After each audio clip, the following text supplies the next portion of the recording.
Dios les bendiga. Otra vez aquí. ¿Cuántos están felices en la casa del Señor?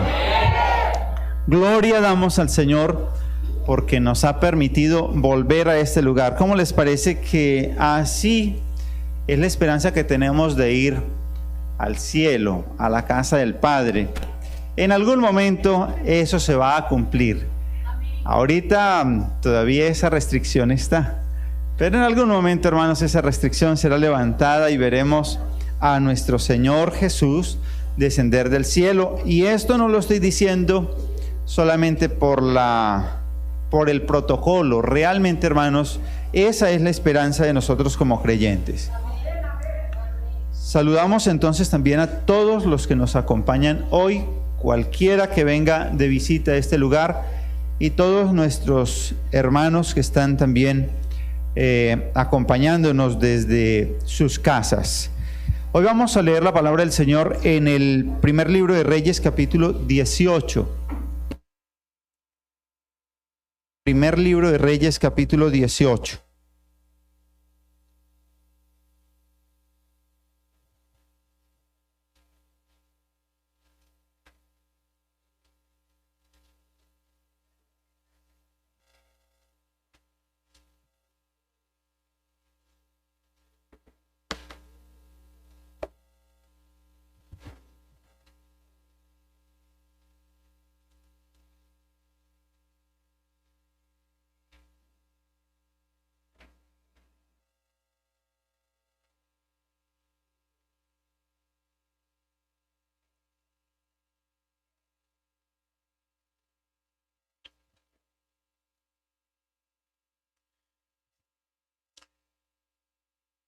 Listo. Leemos entonces este texto y vamos a leer con la autoridad que recibimos del Padre, del Hijo y del Espíritu Santo. Pasados muchos días vino palabra de Jehová a Elías en el tercer año, diciendo: Ve, muéstrate a Acab, y yo haré llover sobre la faz de la tierra. Fue pues Elías a mostrarse a Acab, y el hambre era grave en Samaria. Y Acab llamó a Abdías su mayordomo. Abdías era en gran manera temeroso de Jehová, porque cuando Jezabel destruía a los profetas de Jehová, Abdías tomó a 100 profetas, los escondió de 50 en 50 en cuevas y los sustentó con pan y agua. Dijo pues Acab a Abdías: Ve por el país a todas las fuentes de agua y a todos los arroyos, a ver si acaso hallaremos hierba con que conservemos la vida a los caballos y a las mulas, para que no nos quedemos sin bestias. Y dividieron entre sí el país para recorrerlo. Acab fue por un camino y Abdías fue separadamente por otro. Y yendo Abdías por el camino, se encontró con Elías. Cuando lo reconoció, se postró sobre su rostro y dijo: ¿No eres tú mi señor Elías? Y él respondió: Yo soy. Ve, di a tu amo: Aquí está Elías. Pero él dijo: ¿En qué he pecado para que entregues a tu siervo en manos de Acab para que me mate? Vive Jehová, tu Dios, que no ha habido nación ni reino donde mi señor no haya enviado a buscarte. Y todos han respondido: No está aquí. Y a reinos y a naciones él ha hecho jurar que no te han hallado. Y ahora tú dices: Ve, di a tu amo: Aquí está Elías. Acontecerá luego que yo me haya ido, el Espíritu de Jehová te llevará a donde yo no sepa, y al venir yo y dar la nueva a Acab, al no hallarte, él me matará. Y tu siervo teme a Jehová desde su juventud. No ha sido dicho a mi señor lo que hice cuando Jezabel mataba a los profetas de Jehová, que escondía 100 varones de los profetas de Jehová de 50 en 50 en cuevas, y los mantuve con pan y agua. Y ahora dices tú: Ve, di a tu amo: Aquí está Elías, para que él me mate. Y le dijo Elías: vive Jehová de los ejércitos en cuya presencia estoy, que hoy me mostraré a él. Entonces Abdías fue a encontrarse con Acab y le dijo, y le dio el aviso, y Acab vino a encontrarse con Elías. Cuando Acab vio a Elías, le dijo, ¿eres tú el que turbas a Israel? Y él respondió, yo no he turbado a Israel, sino tú y la casa de tu padre, dejando los mandamientos de Jehová y siguiendo a los Baales. Envía pues ahora y congrégame a todo Israel en el monte Carmelo, y a los 450 profetas de Baal y a los 400 profetas de Acera, y comerán en la mesa, de Acera, que comen de la mesa de Jezabel. Entonces Acab convocó a todos los hijos de Israel y reunió a los profetas en el monte Carmelo. Y acercándose Elías a todo el pueblo, dijo, ¿hasta cuándo claudicaréis vosotros entre dos pensamientos? Si Jehová es Dios, seguidle, y si Baal, id en pos de él. Y el pueblo no respondió palabra. Y Elías volvió a decir al pueblo, solo yo he quedado profeta de Jehová, mas de los profetas de Baal hay 450 hombres. Dénsenos pues 2 bueyes, y escojan ellos uno, y córtenlo en pedazos, y pónganlo sobre leña, pero no pongan fuego debajo. Y yo prepararé el otro buey, y lo pondré sobre leña, y ningún fuego pondré debajo. Invocad luego vosotros el nombre de vuestros dioses, y yo invocaré el nombre de Jehová. Y el Dios que respondiese por medio de fuego, ese sea Dios. Y todo el pueblo respondió diciendo, bien dicho. Entonces Elías dijo a los profetas de Baal, escogeos un buey y preparadlo vosotros primero, pues ustedes son más, e invocad el nombre de vuestros dioses, mas no pongáis fuego debajo.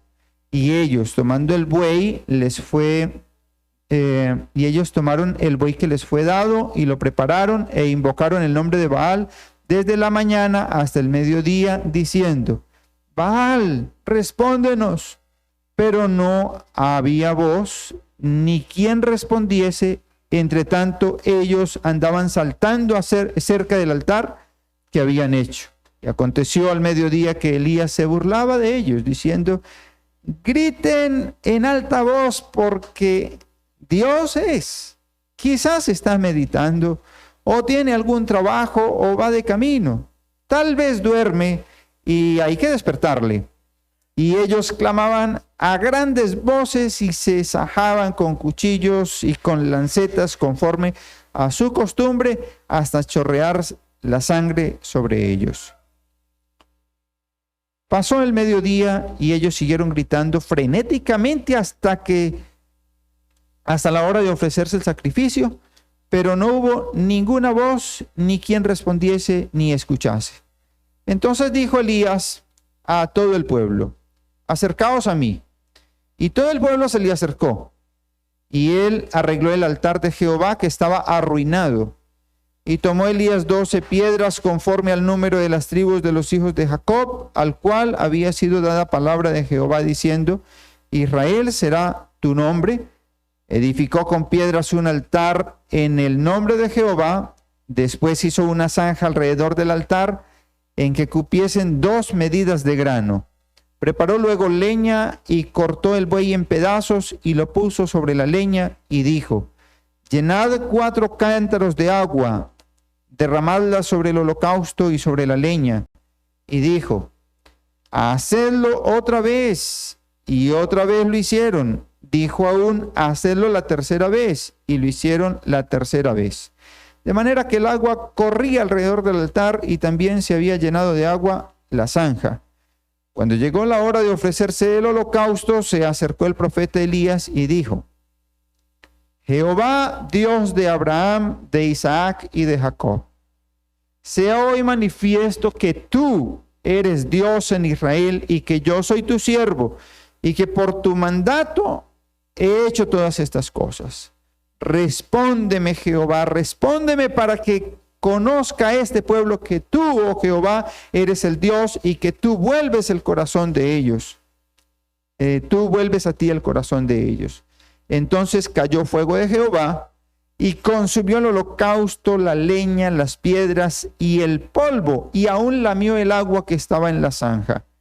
Viéndolo todo el pueblo se postraron y dijeron: Jehová es el Dios, Jehová es el Dios.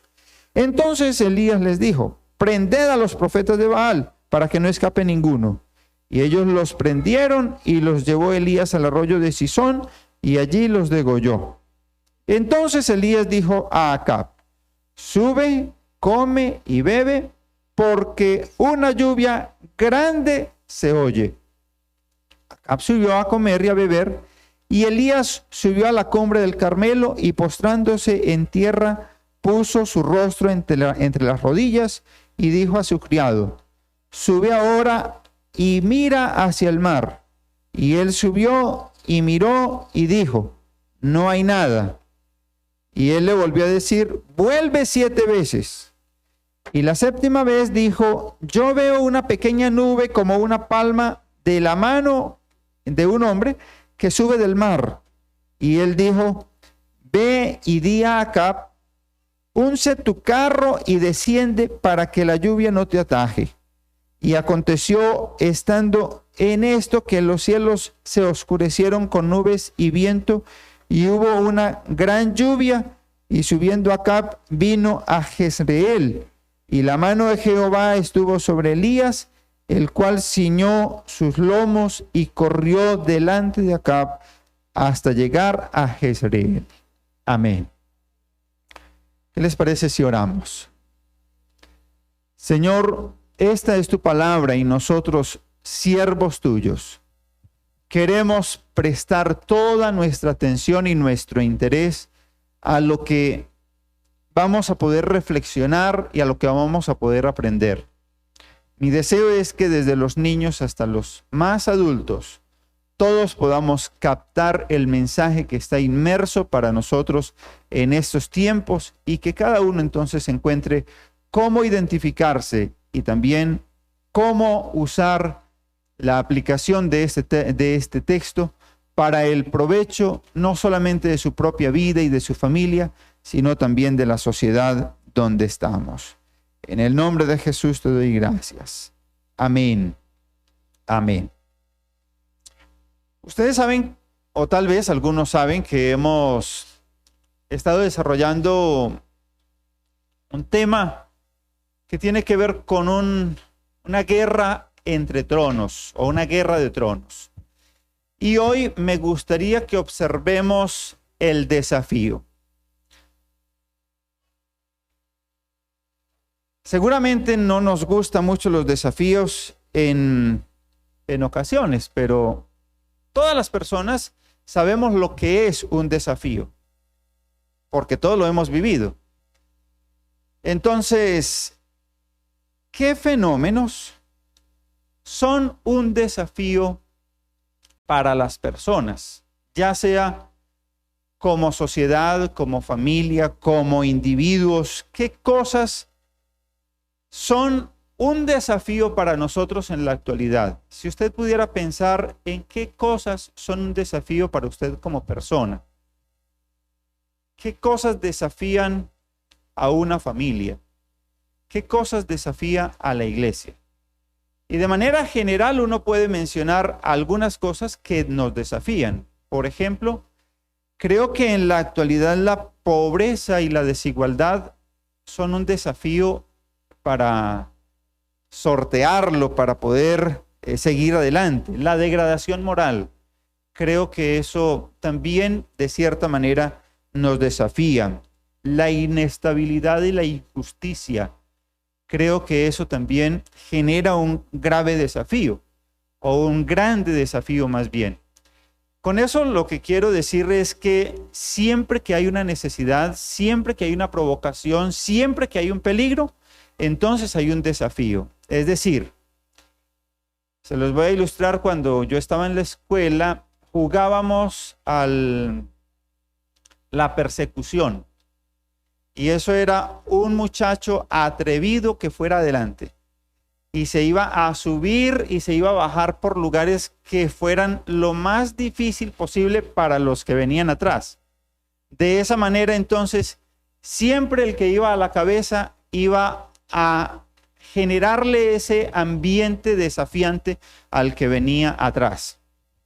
También hubo otras experiencias cuando estaba en la escuela, que me acuerdo, estando en el patio de la escuela con muchachos que a veces uno no se ponía muy de acuerdo con ellos, o por el orgullo o por lo que fuera, y entonces los demás hacían una raya así. Y dicen, bueno, el que toca raya, toca cara. Eso es un desafío, ¿sí o no? No sé a cuántos de ustedes les tocó eso, pero a mí sí me tocó. Me tocó tocar la raya y que me dieran en la cara. Bueno. Me tocó también dar, pero casi siempre el que se pone de orgulloso termina es llevando del bulto. En fin, hermanos, lo que quiero señalar esta mañana es que mientras estemos en este mundo, vamos a estar expuestos a desafíos. Y aquí, cuando estamos hablando de una situación espiritual, empezaremos por detectar que ese texto empieza con una orden que le da Dios a Elías y le dice, vaya y se le presenta a Acab porque yo voy a hacer llover. Entonces, por obediencia, Elías fue. Y desde ahí es de donde nosotros vamos a aprender.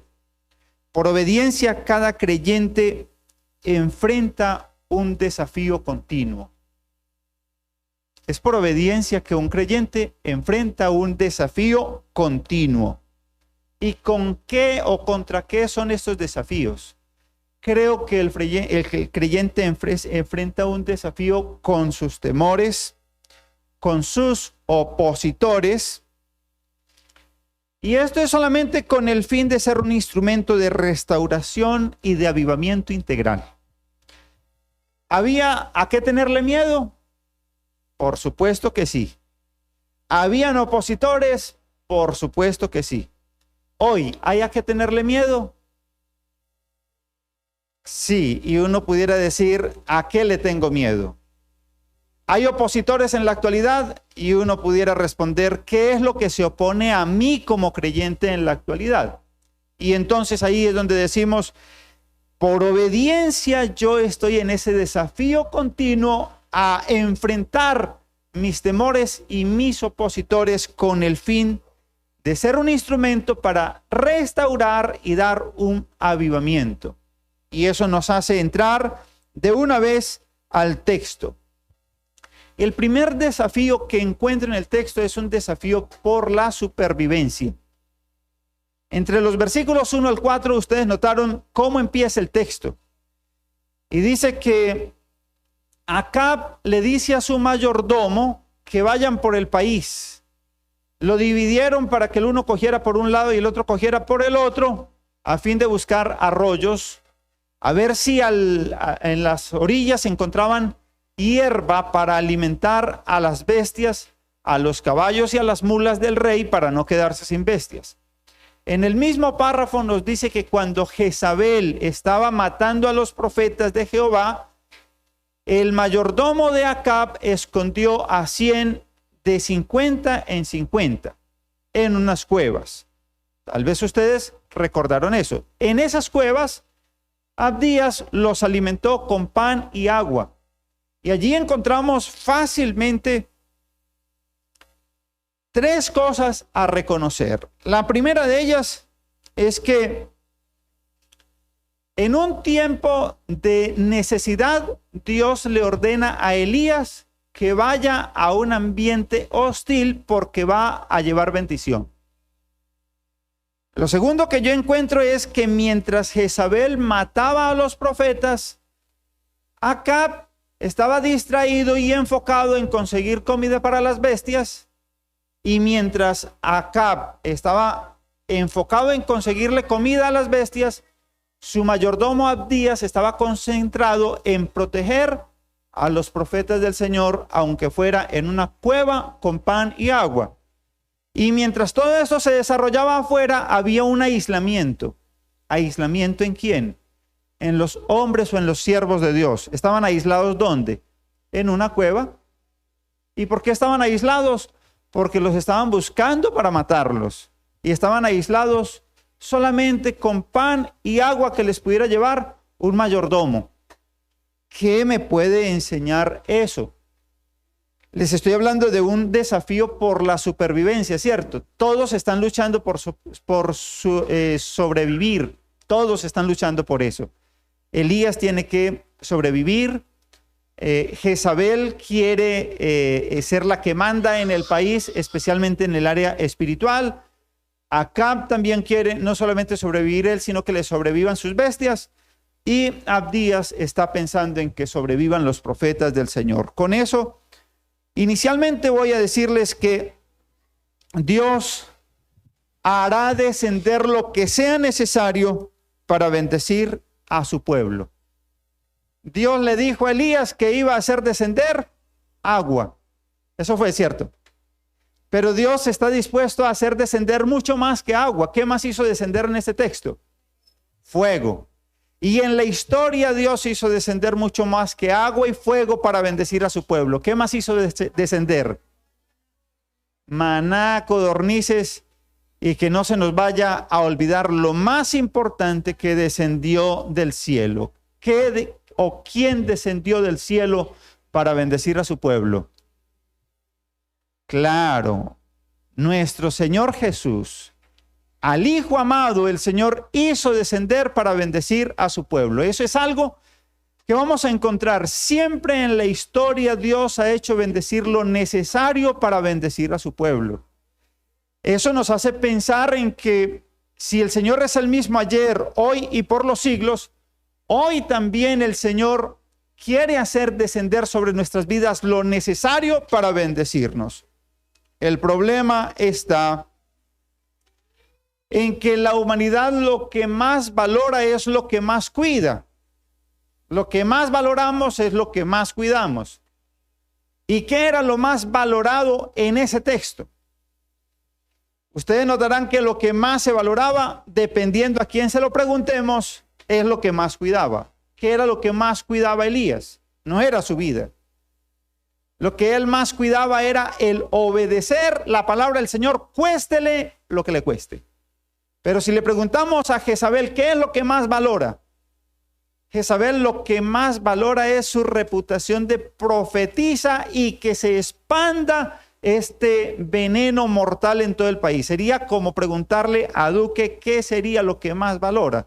Y si le preguntáramos hace unos días, él diría: lo que yo más quiero en este momento es una reforma tributaria. ¿Sí o no? Más o menos eso es lo que pretendía Jezabel. Pero si le preguntamos a Acab, ¿qué es lo que más valoras? ¿Qué respondería él? Mis bestias, mis mulas y mis caballos. Pero si le preguntamos a Abdías, ¿y tú qué es lo que valoras? Él diría: valoro a los profetas porque ellos tienen palabra del Señor.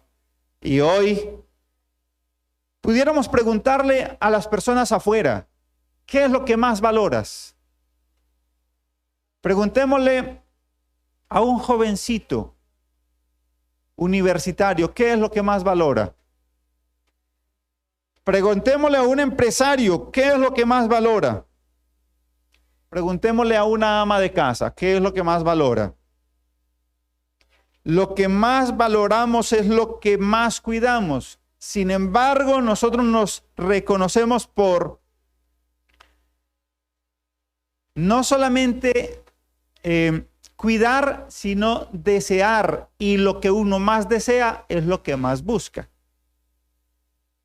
¿Han escuchado un dicho que dice: cada cual para su costal? Entonces, ese cada cual es usted. Y ese cada cual que es usted tiene que pensar qué es lo que más busca. Pues lo que más busca es lo que más valora. Y si lo que más busca es comida, si lo que más busca es estabilidad, si lo que más busca es felicidad, si lo que más busca es, póngale el título que sea, y lo que menos busca es la presencia de Dios, y lo que menos busca es obedecer al Señor y servirles, y lo que menos busca es comunión e intimidad con el Señor, entonces diremos, estamos perdiendo el desafío de supervivencia, porque el desafío por la supervivencia lo ganan aquellas personas que eligen a Dios en primer lugar. Entonces, cuando de supervivencia se trata, como cristianos, recordemos y aprendamos de Cristo. ¿Qué tenemos que aprender de Cristo cuando de supervivencia se trata? Que Él vino a buscar y a salvar lo que se había perdido. Cuando de supervivencia se trata, entonces encarguémonos de buscar y de rescatar o de salvar lo que se ha perdido. Y en este caso, les voy a decir, hermanos, que lo que está en riesgo, más que el cuerpo y más que los bienes, es el alma. Lo que está en riesgo es esa relación con Dios. Por lo tanto, si de supervivencia se trata, asegurémonos de tener vida y comunión con Dios. ¿Estamos de acuerdo con eso? Había entonces en este texto dos pensamientos distintos, y creo que eso es lo que ha perseverado o persistido a lo largo de la historia. Elías dijo, ¿por qué ustedes están claudicando en medio de dos caminos o de dos pensamientos? ¿Cuáles son esos dos pensamientos? El uno, sálvese quien pueda. Y el otro, yo tengo que hacer algo por alguien más. Esos son los dos pensamientos. Sálvese quien pueda, o yo tengo que hacer algo por alguien más. En el texto, ¿quién hizo algo por alguien más? Algo positivo por alguien más. ¿Quién lo hizo? Abdías. ¿Alguien más hizo algo por los demás? Elías. Por cierto que sí. A Elías lo estaban buscando por todas las naciones para matarlo, no para felicitarlo ni darle un premio. Sin embargo, él vino obedeciendo a la palabra del Señor para que descendiera lluvia y no siguiera muriendo el pueblo. Entonces Elías estaba haciendo algo por los demás y Abdías también. Pero ese sálvese quien pueda está representado por otra parejita. Tenemos que decir cuáles son, ¿cierto? ¿Quiénes eran los que sálvese quien pueda? Acab y Jezabel.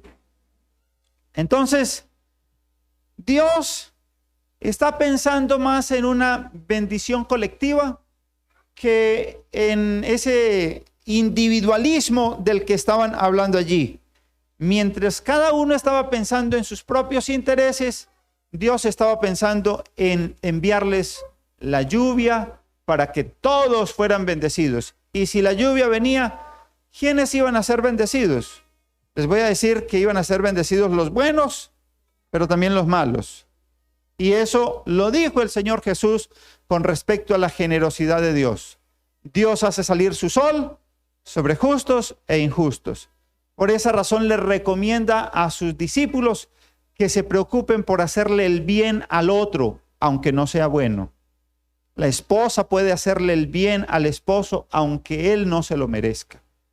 De igual manera, los padres a los hijos o los hijos a los padres, porque a veces hay ese reclamo de los hijos a los padres.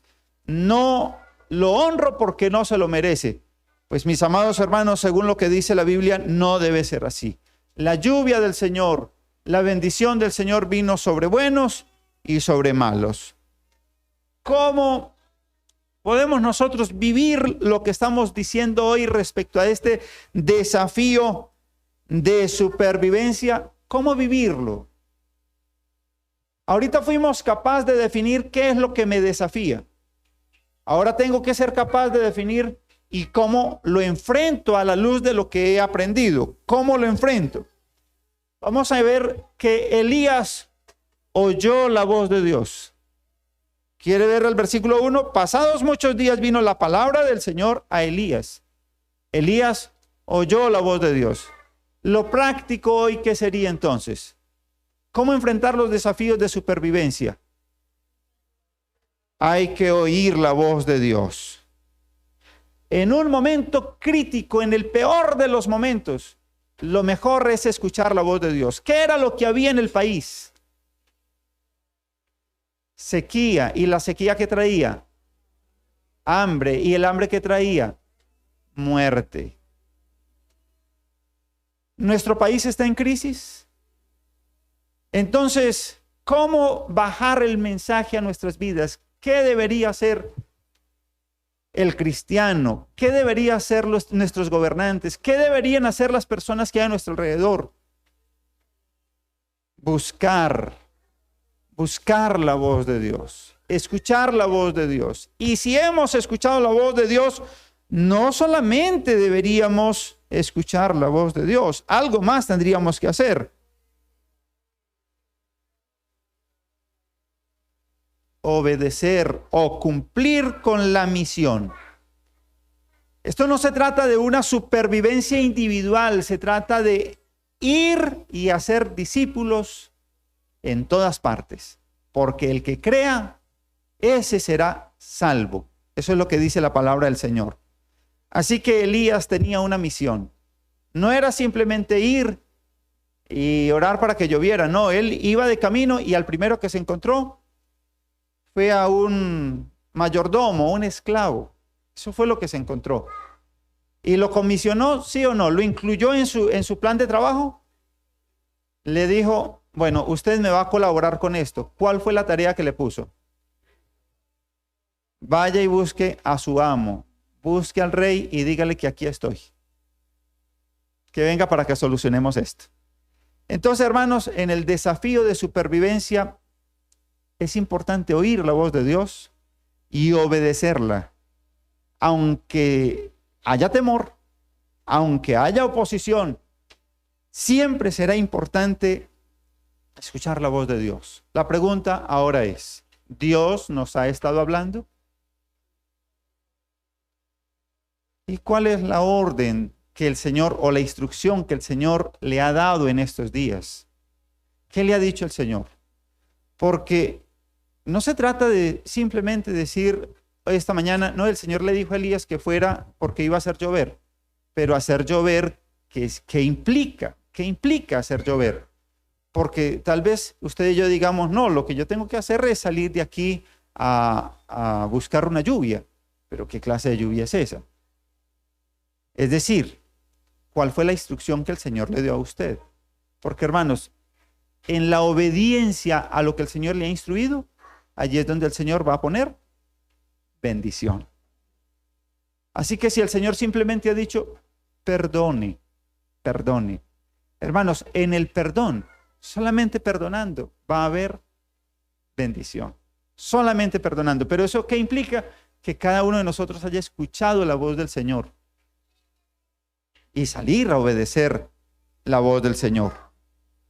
Les cuento, hermanos, que si me meto con el otro aspecto, me voy a demorar otros 15 minutos. Por esa razón, prefiero que nos quedemos aquí y que podamos digerir muy bien esto de que el desafío en esta guerra de tronos es por la supervivencia.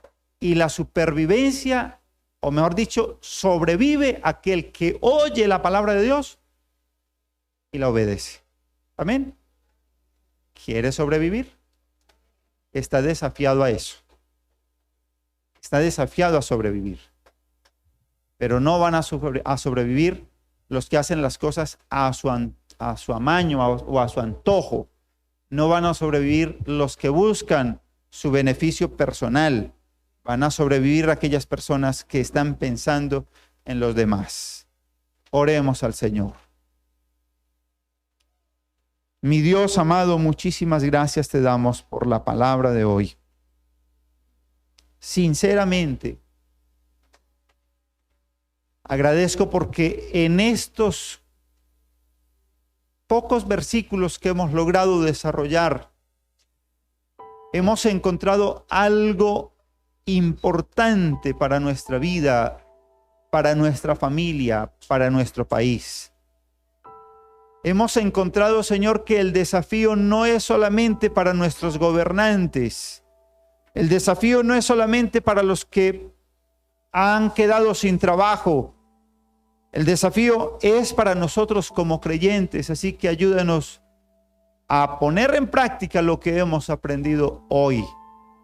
Oyendo tu voz, oyendo la instrucción que nos has dado en esos días y poniéndola en práctica, vamos a ver cómo bendices a todos los que hay a nuestro alrededor.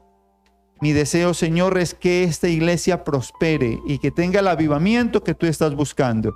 Pero también, Señor, deseo que cada uno de nosotros vaya a donde nos has demandado a ser de bendición. Señor, si es ir a la familia, en la familia ser de bendición. Si es ir al vecindario a ser de bendición. Si es ir al lugar donde trabajamos, estar allí para ser de bendición. Donde la supervivencia no sea solamente la mía, sino la de todos aquellos que tú me concedes. ¿Qué le parece si se pone sobre sus pies y ora al Señor comprometiéndose el día de hoy? Hemos aprendido a consagrarnos, así que conságrese al Señor para serle fiel como Elías o como Abdías. Señor, he aprendido hoy que el miedo o la oposición no nos pueden detener. Por esa razón, Señor, te entregamos nuestros temores. Te entregamos, Señor, todo nuestro ser, porque preferimos obedecer tu voz antes que a tratar de salvaguardar nuestros propios intereses. Mi amado Señor, recibe nuestros pensamientos, nuestras emociones, nuestros conocimientos. Recibe, Señor, nuestras capacidades y nuestros bienes. Que todo te glorifique. Señor, que al salir de este lugar esta mañana, todos podamos no solamente ir en bendición a nuestra casa, sino llevando bendición para todos los que hoy y durante estos días van a poder estar a nuestro alrededor. En el nombre de Jesús. Amén. Bueno, mis hermanos, el próximo miércoles será también una por transmisión, pero el próximo sábado haremos lo posible por estar de forma presencial. Así que la invitación principalmente es para los jóvenes que puedan venir y que puedan ocupar el espacio que les corresponde. Dios me los bendiga. Si trajeron de casualidad una ofrenda para presentar al Señor, saben dónde la pueden depositar. Dios me los bendiga.